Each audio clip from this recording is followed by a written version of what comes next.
am doing the screen recording in order to explain to you guys that how to do a screen recording today. I'm going to open this up very quickly to get this started. So how to become a YouTube teaching star.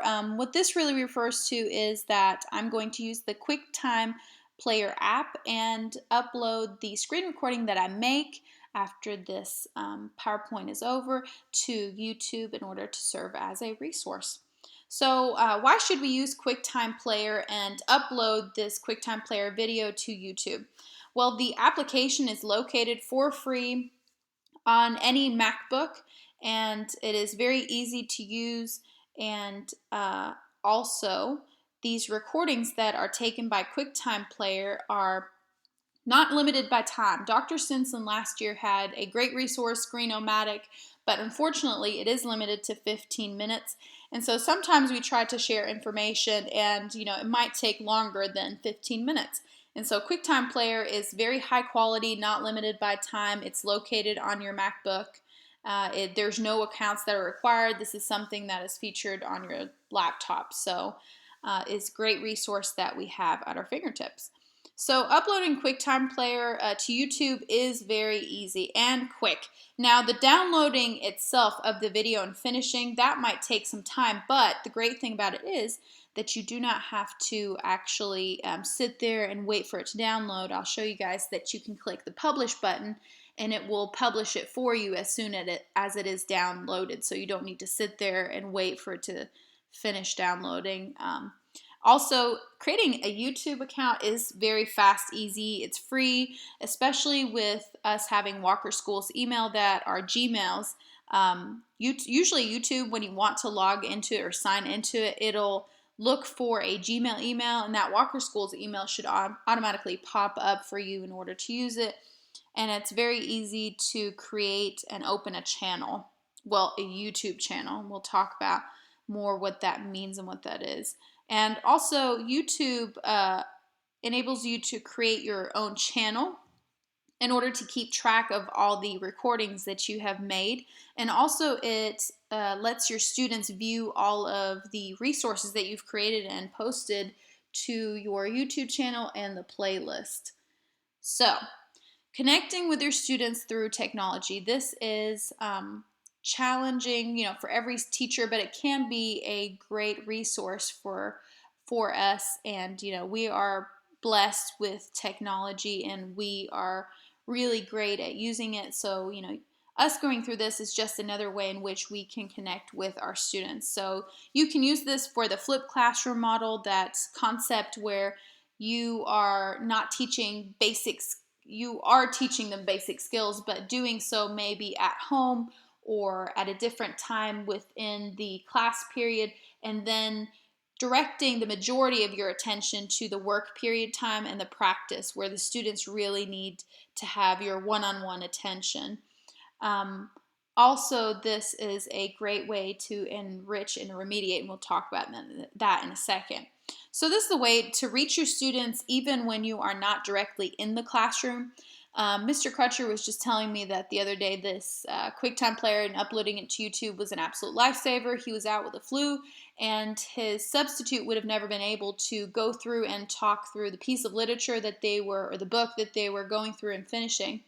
And so this was a great way of him connecting and being there with his kids and talking through the content and the specific information that was in this book, and being able to not miss a beat in his curriculum. And to him, he called this lifesaver. It was great, and the students, of course, appreciated him still being there, even though he wasn't able to be there physically. And all that he did is to go through this process, give the link to the sub, and she had to simply play it for him. So this creates that valuable resource for students to use for enrichment remediation. We all have students that we feel like are, above the skills that, or have, more to learn, but maybe our curriculum doesn't, extend that far. So this is a great opportunity to give them an enrichment task, or maybe this could be an enrichment task in order to use QuickTime Player and the students to upload the YouTube videos for enrichment. or it could also be a remediation task. We all know that when we started teaching our subjects that we learned so much more about our content in our subject once we started to teach it. So, this might be a great way to have students teach other students and gain greater depth of knowledge themselves. So, in order to teach this, so having students be the teacher and create recordings and uploading it to YouTube is a fun way to do this. And it may be, as short or as long as you want it to be, but it's definitely a great resource. And I know that students are never opposed to doing this. Some may be shy, but this could be definitely a great option for students to learn. And also, this enables you to connect with other teachers in a bigger community than yourself in your classroom, even your school. When you make these videos public to YouTube, it shares it with the world, So here's an overview of the steps that I will take to create the screen recording. We're not going to go through these right now, step by step, but rather we're going to go through them with baby steps, and you'll be able to follow along with these. So first things first, we have to open and locate the QuickTime Player application. And in order to do that, I will go to the bottom of my screen where my dock is. And on this dock, there will be a blue folder. And if you hover above it, it'll say Applications. I will click into that. And I might have to scroll down in order to find the QuickTime Player. And once I've found it, I will double click it in order to open it. Now, if you are unable to find the QuickTime Player application, you can go to the top right-hand corner where there is that magnifying looking glass. It's called, I think, Searchlight. And once you click that, it'll bring up a search bar where you can type in what you'd like to find, and you can type in there QuickTime Player if you're unable to locate it that way. Now, one suggestion I can make is that you take that QuickTime Player app from here and you drag and drop it into your dock, or if you want to, onto your desktop, so that if you feel like you're going to be using this quite frequently, that you have it on hand. So now you've opened up the QuickTime Player, and this is where I had the most difficulty. It was a bit frustrating. It's because it doesn't really tell you what to do next with this app once you open it, but rather it will do two things. I've seen it bring up this box like you see on my screen, or it brings up nothing at all. It pretends like you clicked absolutely nothing and you haven't even opened up anything at all. So if you look at the top left-hand corner where it says QuickTime Player, and right beside that on your taskbar at the top, it says File, Edit, View. Well, now you have opened up the QuickTime Player, and if you click File, then it will have this drop-down menu for you.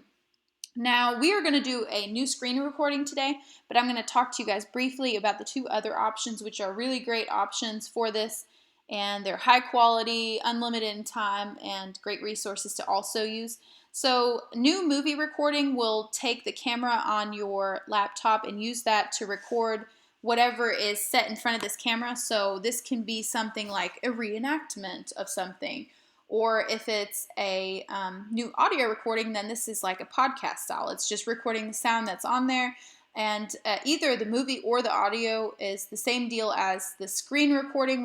You can upload this, and it's suggestible, obviously, to upload them to YouTube. But they're also great resources. And also, if you're having students use QuickTime Player, those would be good ways to differentiate the assignment. You can give them options to use the movie recording or the audio, or the screen recording, of course, if that's what you would like them to do. And the red arrow shows you guys where you can find the new screen recording. So once you have clicked into that new screen recording, the screenshot that shows the black box, that's what will come up, and it'll come up somewhere on your screen. Now, with this black box, it still hasn't started your screen recording. What you have to do in order to start the screen recording is push the red button in the center. Before you do that, I would definitely tell you guys to use the drop-down menu that you see the little arrow right beside the red dot. When you click on that, it brings what you see in that screenshot below. It brings a drop-down menu that shows you what microphone options you have. And I would suggest you guys use the built-in microphone that is within your laptop. And it has great sound quality. So the first time I did a screen recording, I didn't turn on the built-in microphone, and I went through the whole deal, and I was so proud of myself. And then I realized there was no sound. So then I had to figure out where to activate the sound. So you guys already have that advantage. You know where to find that microphone, turn on the sound before you start your screen recording. So once you've done that, I want you guys to press onto the red button and you're going to start your screen recording. But first, this message will come up.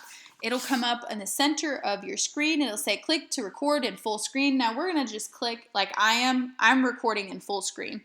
If you want to just record certain parts of the screens, then you can drag the square or the rectangle or whatever shape you want of, just recording that part of the screen. Also, if you want to end your recording, it says here, clicking the stop button in the menu bar. Now, I'm going to show you where that is because that's easier said than done, trying to find that stop button. And to me, it really wasn't a stop button, but we'll look at it. So now, obviously, just open up your PowerPoint. I would definitely suggest that you have the PowerPoint on hand somewhere on your dock, quickly accessible, because delaying that recording will make you or force you to edit more or to start it over again if you're not prepared to begin your PowerPoint right after you begin the screen recording. So have fun with it, give your presentation. Once you're done with that and you want to stop, you will need to locate on the top taskbar where that red arrow is pointing to. That is the stop button right there for you. So click that screen record button on the top taskbar and it will now bring up this screen. Automatically, it'll bring up your video that you have given. Now, my video looks just like my screen because I did a screen recording. So now you can play back your message, check it, see if you like it. If you need to make changes to it, you can edit the recording. Now, for the sake of this recording, we're not going to look into the edit recording, but the edit recording is pretty easy. You can go into the edit at the top left-hand corner and then play around with that. Now, this editing process might be more for more advanced users, but you can play around with it if you feel confident enough. If you don't and you feel like, well, I haven't wasted a lot of time opening up like I just did. I started my recording and I opened up my PowerPoint for you guys, and that's not a lot of time wasted, and I was already talking to you guys. So I am not going to edit my recording for this. But if you feel like you should edit, then that's an option that you can locate there and play around with that. Other than that, very important, obviously, we want to save our work. All that hard work we've done, we want to save that now. So we're going to go to File, Save. Now, it's going to bring up this save, and it's going to say, hey, where do you want to save it? I usually tend to want to save these types of things because I know that once I go into YouTube, I'm going to have to find it. So also your title of what you save it as, you want to consider carefully because the title of this video that you've created will become the same title that will be given to the YouTube video. That when it uploads to YouTube, YouTube will adapt that same title of the file, whatever name you gave it, it will take that as a title. So those two things to consider. So now we're going to go to the second stage of what we're doing. We've created our video, we've saved it. Now we go to YouTube. So once you go to youtube.com, if you are already logged in, the way you will notice is that the top right-hand corner, it will not say sign in, but rather it will have your face or your user emblem already in it telling you, hey, I'm already here with your username. And if you hover above it or click on it, it'll say which email you're logged in with. And if that's the case, you can already go to the next step. Now, if it doesn't say anything at all and it says sign in, once you click that, the screenshot that I took on the bottom left-hand corner where it says choose an account, if you're on Chrome and it will automatically recognize any accounts that you've used that are Google accounts. And so here I'm given the options. I have my school email, my private email. And remember, those two user accounts make a difference because any video that you post to one account will not be accessible to the other account. So, be careful you're always logging into the account for YouTube that you want to upload it to because then it's only accessible to that account. So I logged into my walkerschools.org email, and once I've logged in, I have the option. I've put for you guys the menu options, that drop down menu that it gives to you. It says, it shows my username, then it shows my channel, switch accounts or sign off, and other resources there. So I just wanted you guys to see that. But the big red arrow on this screen, on this slide that I have of the screenshot, shows you guys the upload button. And for YouTube, this is the most important button on this site, and that is what you'll be working with, clicking that button to upload your video. So once you click that upload button, if you are a brand spanking new YouTube user and you've never uploaded anything, it will actually show you this, upload as, and this is, your channel name, and it'll say create channel, or you're agreeing to those terms. Once you create the channel, that is it. That's the only other step you need to take, because next, this screen will pop up. On the left-hand side, that's the first screenshot, and then on the right-hand side, it shows the next one. So this screen will pop up automatically. It'll already prompt you to select a file to upload, and I've already showed you guys in that screenshot that option to make it public, private, other options. Now, here I'm going to give you guys some thoughts, is that I've had trouble when I've chosen private with sharing it.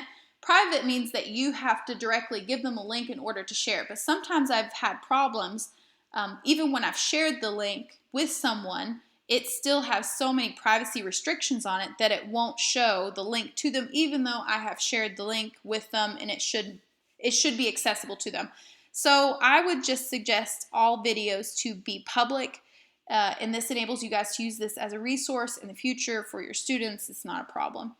And so the bottom right-hand corner, once you click that select files to upload, this is obviously what will pop up. It'll say, hey, select your file. Of course, we have practiced with putting the file on our desktop so we can easily find our file and double click it, open it, it'll automatically upload it, and this is the next screen that you'll see.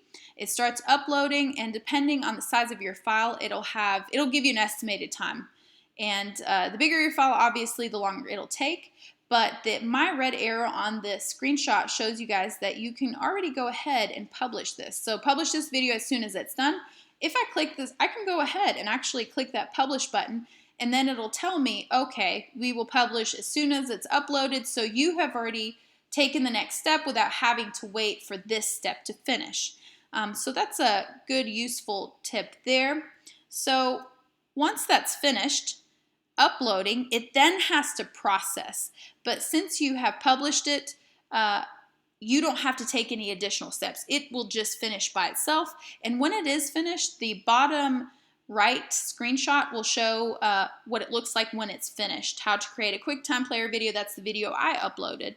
And they gave me a link. But even before it's fully processed, it gives me the option, your video was uploaded. Once processing is complete, your video can be found at. And so in that first screenshot, it already gives me the option it's already created a link for me, a URL to share with my students. So I don't even have to wait until it's completely done. It's already given me that preliminary, here is my URL, and you can use it for that. So now let's talk about sharing your YouTube video. One way you can share it, obviously, is to embed the URL link in anything that you have. It's a good way if you're doing stations in your classroom and you want students to quickly listen to, 2 minutes of explaining something and then move on to the next station. That might be a great idea. But also here we have the Google Classroom, a screenshot of that. And I wanted to show you guys that the Google Classroom, when you post something to it, it has announcements, assignments, that the red arrow on the slide that I'm showing shows you guys the YouTube emblem. And if you click that, it'll automatically link you to YouTube. And if you have your URL of the video you've created, you can copy paste that in there and it'll bring you directly to your YouTube video. Of course, if you press that button, you can also search your video by the title of your video. So, that is a way that you can connect and share with that. So, please do not hesitate to let me know if you have any questions. I love to help people.